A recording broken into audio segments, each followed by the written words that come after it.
Souvent, nos clients ont des profileuses ou des lignes de profilage et il y a des outillages sur les lignes de profilage, des galets. Et bien souvent, nos clients ont besoin de renouveler leur outillage ou de créer de nouveaux produits. Alors, on va vous montrer chez JD comment on fait pour faire ça. Allez, c'est parti. Ce qui peut sortir de votre tête, vous voyez, il y a énormément de profils de tailles différentes, de secteurs différents, dans le bâtiment, dans l'automobile, dans le rayonnage. Et aussi, on a beaucoup de produits qui sont fermés et donc soudés.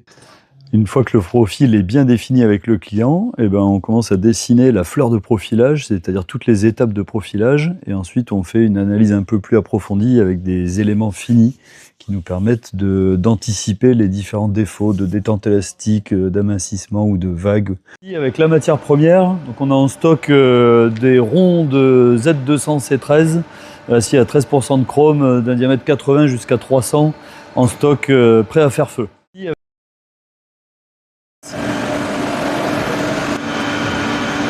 Dans l'atelier d'usinage, nous avons 8 tours dédiés à la fabrication des galets qui permettent de faire du tournage dur avec des précisions de l'ordre de plus ou moins 2 centièmes sur des galets qui vont durer peut-être 10 ans, 20 ans.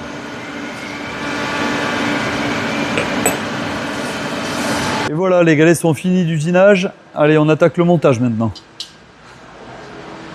Et voilà. Il ne reste plus qu'à monter les galets et les entretoises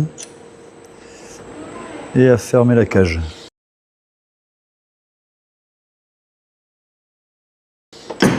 Et là, on pense que c'est fini, mais commence la mise au point. Utilisons des projecteurs de profil numérique comme celui-ci pour bien contrôler le produit et le valider avec le client. Pour s'assurer de la répétabilité, nous produisons des pièces en petite série et quand tout est OK, il ne reste plus qu'à envoyer l'outillage en caisse ou prémonté sur cassette.